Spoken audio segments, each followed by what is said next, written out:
Hey friend, and welcome. What we're doing today is the mid-year book, what is it called even? The mid-year book Freakout tag. This is one of those tags that's been going around YouTube for quite a few years now, and I thought that might be a fun excuse to talk about some books that I've read this year so far, books I've loved, books I haven't loved. So yeah, let's get into it. I just have my phone and my Kobo here with me to help me remember what the questions are and what my notes about these different books are. The first question is, what is the best book you've read so far in 2025? So I have a few answers for this question, but I think One's Company is the story that made the biggest impression on me while I was reading it and made me, I don't know, feel the most. In this story we follow our main character Bonnie. She is, I think she's in her 30s, I can't remember exactly. Her life is very small and quiet. She has worked in the same place for many years. She lives in a trailer park. She's very keeps to herself. She is obsessed with the TV show Three's Company, which I've never watched, being Norwegian. It was never on TV here that I know of, at least, so I don't know the references to it. And it is referenced very heavily, like it's a central plot point in the book, but with how much I got out of this story, I don't think knowing the TV show at all is necessary. Anyway, Bonnie, she experienced a very severe trauma, and after that her world has just been very small. And she has PTSD, which I found very relatable since I also have PTSD. I also see a lot of sort of autistic thinking in her.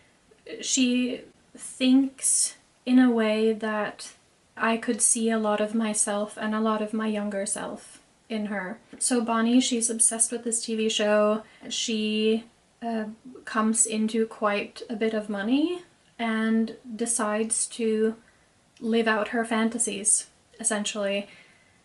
She wants to be in complete isolation. That's very much a theme of the book, is self-isolation, which is something I have personally dealt with for many years.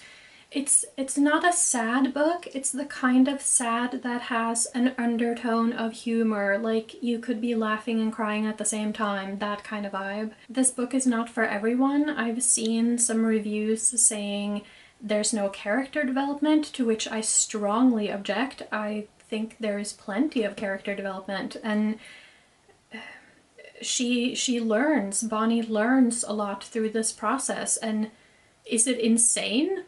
You could say that, but to some other people what she's doing is actually completely sane. So, and it sort of makes perfect sense given circumstances. So yeah, beautiful reading experience, loved it. Okay, I have a few honorable mentions that almost made the top spot, and I just think that these books are so good that they need to be mentioned. The first one being The Wall, which is came out quite a few years ago now, in the, I want to say 70s or 80s. It's been out for quite some time, but it's recently gained some traction again because of people talking about it on Book Talk and stuff. It's very much worth the hype. I think this is another one of those books that some people could read and get nothing out of, that they just don't understand it and they'll be like, well, that was a waste of time. And then for other people it's their favorite book, which that can be said of any book, right? But with this one, it's again sort of a quiet exploration of one woman's mind and life and what her life becomes. So in this book we follow our sort of middle-aged protagonist. She is on vacation in the Austrian mountains with a friend couple. They arrive on the first day, and then I think her friends go out to dinner or something and she stays behind, and then when she wakes up the next day, everyone's gone. Like, no one's there. She goes outside, like, nothing and no one, no humans whatsoever. There's animals, but there's no humans. It's like everyone's just gone.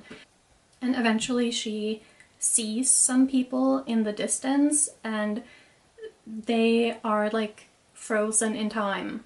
And she's the only one not frozen.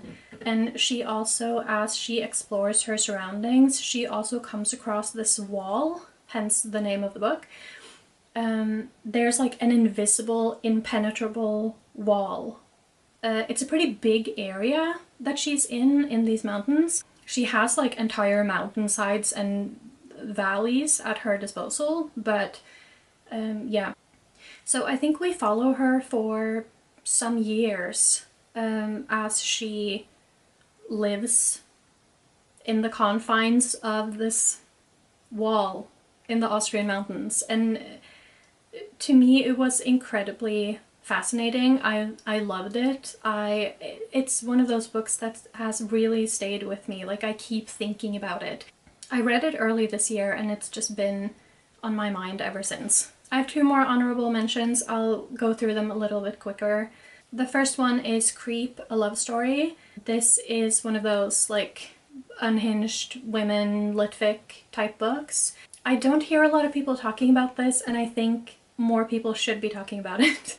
So in Creep we follow our, again, female main character who is a cleaning lady for this guy that she's obsessed with. And when I say she's obsessed with him, I mean girl is obsessed. The way it's written in the book is very funny because it's like capital H him and stuff, like you would capitalize God, like that kind of thing. So she's very much obsessed with him.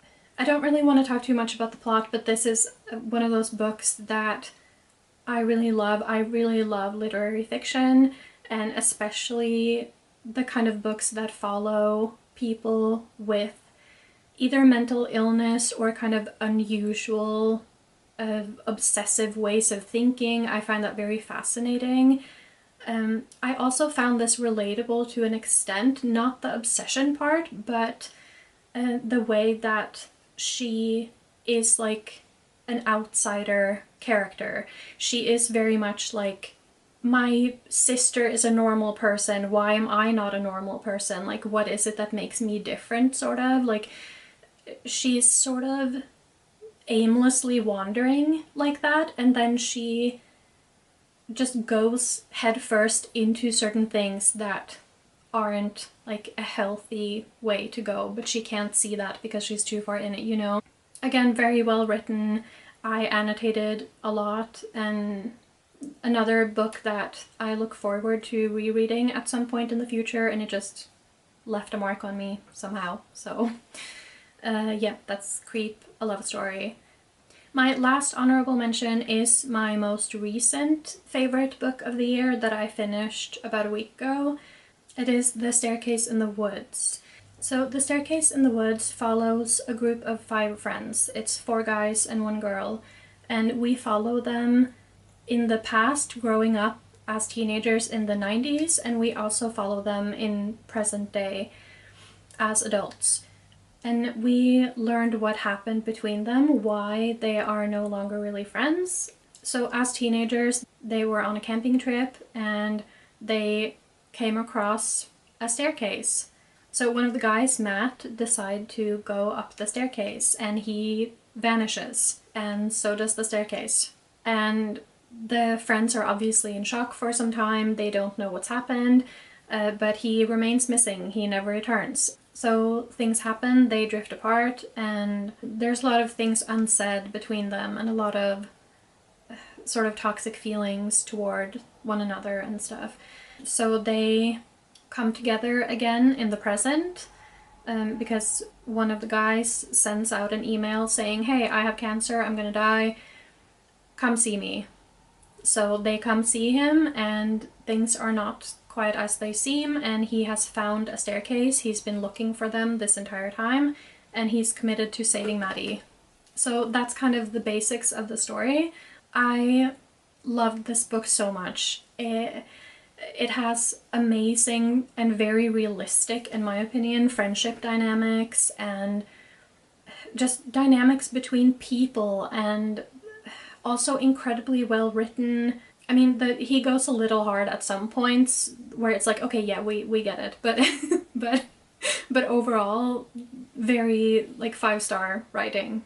So Chuck Wendig, to me, it's the first book I read by him, but he, to me, reads like an author who sees writing as a craft, like truly a craft, and I find those writers very fascinating to read. So this is very like friendship dynamics. It's also kind of like cosmic horror and like alternate. Just read it, you'll get it. Okay, next question. Favorite sequel of the year so far? I had to check my list for this, and I actually haven't read any sequels yet so far this year. I've started a few, but not finished any so far. So I guess I'll talk about the sequel I'm most excited to read then. What are you called again? The sequel I'm most excited to read this year is Children of Ruin, which is the sequel to Children of Time. It's actually been a couple of years since I read Children of Time, and I love Children of Time. And then I jumped into the sequel, and then it was like, these aren't the same people, not the same spiders, if you will. You'll get that if you've read the book. And I was like, who are these people? You know? I don't... I just wanted more. I wasn't ready to let go of the first book, so I just couldn't get into it. But yeah, Children of Time is one of those books that I've been thinking about from time to time since I read it, and I still love it just as much. You know, some books are like, you read them and love them initially, but then a few months pass or a few years and you're like, was it really that good? But with Children of Time, that's still close to my heart. So yeah, excited to read the sequel to that. I'm also reading The Weaver and the Witch Queen, which I thought was a sequel to The Witch's Heart, but is it? I don't know. I think I'm about a third of the way through now, and so far to me it reads as its own separate book. So is it a sequel? I don't know, but so far I'm loving it regardless. I really love the author, Genevieve Gornichek. Is that how you say it? I don't know. I love her, so yeah. Okay, next question. Is there a new release that you haven't read yet, but you're really excited to? Oh, there probably is. I have a very long list of things to read. I go through phases of being really up to date on new releases and stuff, and then like now I'm kind of out of it. I'm like, what are the new releases even? I don't know. I have like a very long list, and that's just on my phone. I also have a Goodreads TBR list, so and these are just the ones I haven't bought or downloaded yet. There's also like 300 unread books on my Kobo that isn't on this list, so okay, I had to look at my notes for a sec. But new release that I haven't read yet, but I'm excited to read. I would say Nat Cassidy's latest book. It's called When the Wolf Comes Home. I have it, but I haven't read it yet. And I also don't really know what it's about, so I will have to Google that. I was unfortunately pretty disappointed and didn't even finish his last book. Oh, what's it called again? I don't know, I'll put it up on the screen. But that was a DNF for me, unfortunately. They're calling him the Stephen King of TikTok. Okay. I mean, I'm not one of those people who think that putting TikTok into anything makes it like an insult, but still, it just sounds a bit silly to me. He's the Nat Cassidy of Nat Cassidy, you know? Like, he's the Nat Cassidy of horror. I wouldn't say he's like the Stephen King of anything. Okay. Unabashed, adrenaline-fueled pop horror thriller about parenthood and other monsters. Okay, so the last one that I can't remember what's called was also very much about parenthood. So I don't know, did he maybe recently become a parent and he has beef about it or something? I don't know. Anyway, let's move on. I am very excited to read that. Maybe I'm sounding like I'm not excited right now, but I am. What is your most anticipated release for the second half of the year? Oh, see? Now I'm still not up to date on my releases. Wait, I had something on my TBR that releases this autumn. I'm just gonna put it up on the screen if I can find it, which book it was that I was looking for. It was just last week, I think, but I can't find it on my list right now, and I can't remember what it was. I'm sorry. Ooh, next question is, what is your biggest disappointment so far? Oh, yeah. I know what my biggest disappointment is. I'm sorry. It's Guillotine by Delilah S. Dawson. I loved Bloom so much. I've read a few other books by her that are like sort of okay. The violence was one of those experiences for me. Like, yeah, cool, I get it. I don't really need to read the rest of this. But Bloom from 2024 is one of my all-time favorite books. I would recommend it to anyone looking for like a dark cottagecore, spooky vibe. It gets darker than you think. Like at the end, I was gasping, but but it just has all the vibes, really good writing, just so immersive and atmospheric. It just, oh, I was in the world completely. I loved it. So, of course, I was excited for Guillotine, and it was just very okay. We follow a young woman who is an aspiring fashion designer, and she's basically dating this rich guy just to get close to his family because his mom is like Anna Wintour. So she's basically using him to like get a foot in the door with like the fashion world. So he invites her to their private island. It's also a little bit like, oh, what is that show? It's on Netflix. It's a true crime miniseries. I think there's 2 seasons, maybe. It's about like a rich southern family. I'll put it up on the screen what I'm talking about. The family gives me kind of the vibes that this family gives me. So this guy brings her to his family's like private island. So the vibes are very like You're Next and Ready or Not, like those types of horror movies, which I like those. It just, I think the biggest flaw of the book is that there isn't enough of anything. Like, it's a very short book, so the plot is very like fast. It wasn't long enough to have me invested in any of these characters properly. Bloom is also short, but I think it just does a better job of it still. I don't know, it was just a bit too quick for me. And there's some shocking parts and stuff, sure, but at the same time it was like, that was my experience of reading it. I'm sorry. I will still read new books that she publishes because I want to see if we can get anything close to Bloom again. But yeah, Guillotine was a disappointment, unfortunately. Next question. We're getting towards the end now. So the next question is, what is your biggest surprise of the year so far? Okay, I actually have a good answer for this one. It's Down the Rabbit Hole by Holly Madison. So I watched The Girls Next Door growing up in the 2000s. I've seen every episode probably at least 5 times. It was on TV a lot. The way the show is being edited makes her come across as kind of like thinking she's better than everyone else, sort of. Which I didn't judge her for that. It's more of a neutral observation about how I saw her, a bit like standoffish, sort of.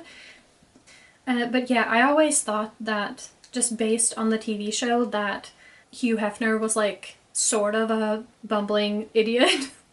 Just like, I don't know, just like a silly old man. And yeah, he's gross for how he views women and like the ages of women he went after, etc. But I always thought like, yeah, these women are here of their own free will, no harm done, sort of. Like, everyone's just having fun, I guess. Everyone's using each other to a certain extent. And it was just sort of like harmless, light entertainment to me. Well, the harmless part is arguable, I guess, but like at least sort of light entertainment to me that I watched as a teenager.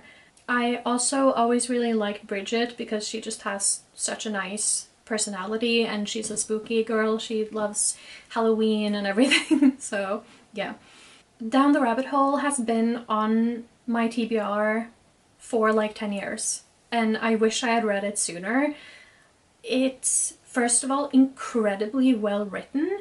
I don't know if she had a ghostwriter or if she wrote the whole thing herself, but not that I'm doubting that in any way. I'm not saying she couldn't, but like, it just surprised me how well written it is and how her wit and humor like shine through everything. It was incredibly fascinating, and I think that it would be fascinating even if you don't know who these people are. It's still fascinating to read about. And it was deeply shocking in some ways, which is also why it's so surprising. Like, it's surprising for two reasons. First of all, like, what was really going on at the mansion, like what was life at the Playboy Mansion really like. That part was very surprising. And also just Holly as a person, like how well written the book is, how fascinating of a person she is. And not because I expected her not to be, because I have personally been judged on the way I look for many different reasons. Like, I've had many different looks and been judged on all of them, so to speak. I've had people assume I was an idiot just because I had like my boobs pushed up and my hair was bleached and everything, like that kind of thing. People assuming based on what you look like.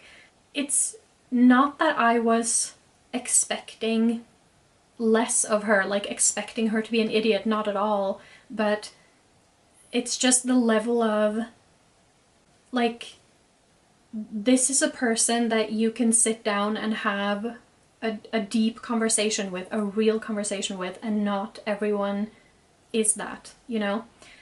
So it gave me, I have a very strong respect for Holly after reading that, and yeah, I think it was a very fascinating reading experience, and I'll stop going on about it now. Next question is, a book that made you cry. I've already mentioned One's Company. That definitely made me cry.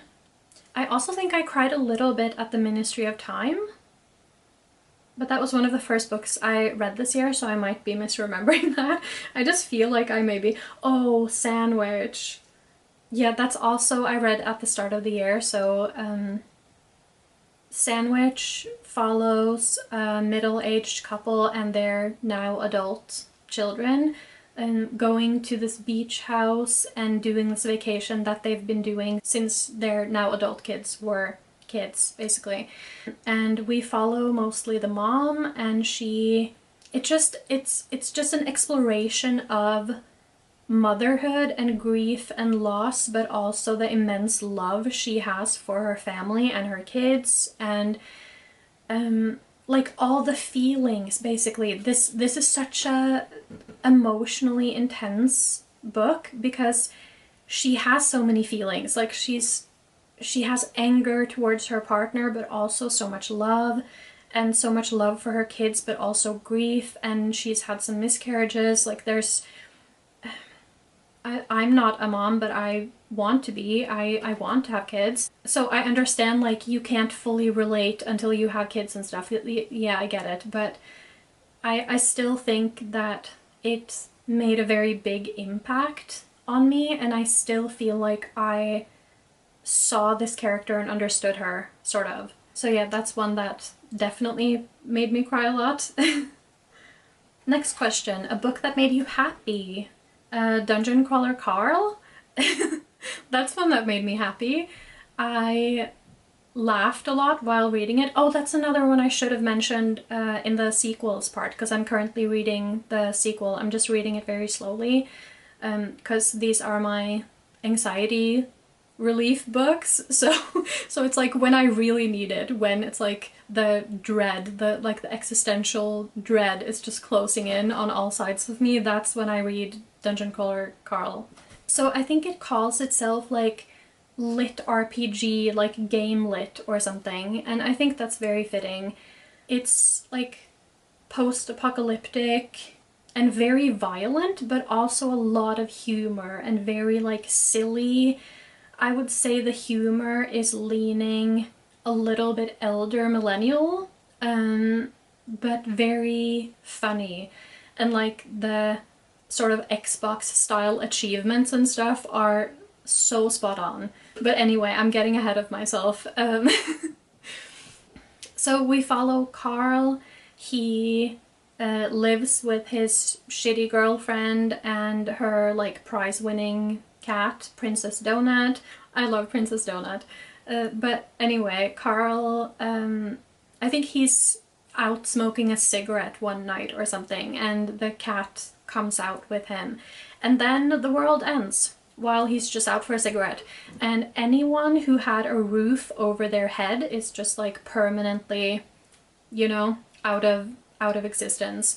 So now suddenly the world is in ruins, and then there's some kind of announcement, like voice booming from the sky or something, I can't remember. There's like an announcement saying that staircases will open, and if you wanna have a chance at survival, then you better go down a staircase, and if you don't, then the surface of the world will be like fully eradicated. So it's like, do you want certain death or uncertain death? I don't know. So of course he takes the cat, goes down the staircase. Everyone's wearing what they were wearing when it happened, so I think he's in like boxers and Crocs or something, I can't remember. Or does he get the Crocs later? I don't know. Anyway, then we learn that Earth is now part of some like intergalactic game show, essentially. And your only chance at survival is playing the game. So that's what he does. And it is very funny. Like sometimes it's too much. So it's like, okay, yeah, dial it down a little bit.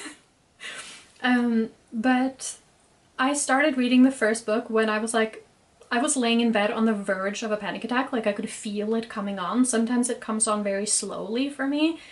Like it can take hours even to understand, oh, I have anxiety. Like, and if left unchecked, then it will turn into a full anxiety attack.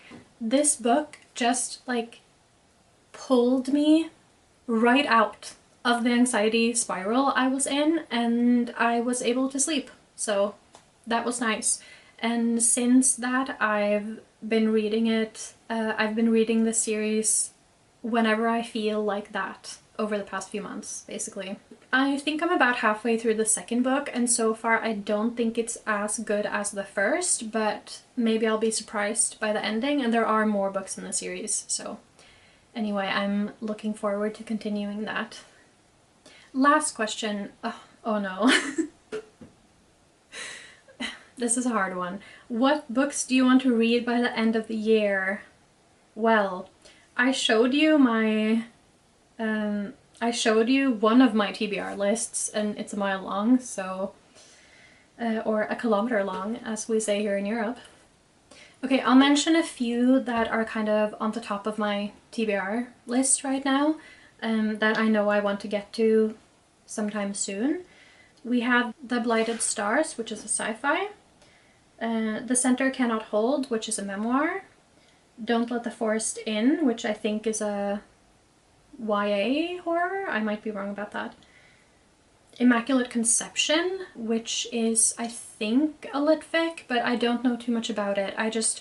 I loved Natural Beauty by the same author, so I also really want to read Immaculate Conception. The Lamb by Lucy Rose, because Jordaline was talking about it, and that made me want to read it. The Witch Stone, which I think it was... Oh, where did I hear about that? It was one of the book people I follow on YouTube. I'll put it on the screen if I can remember it. But yeah, I want to read that. I also want to read Hungerstone. I've heard a lot of good things about that. Don't know too much about it, but it's intrigued me.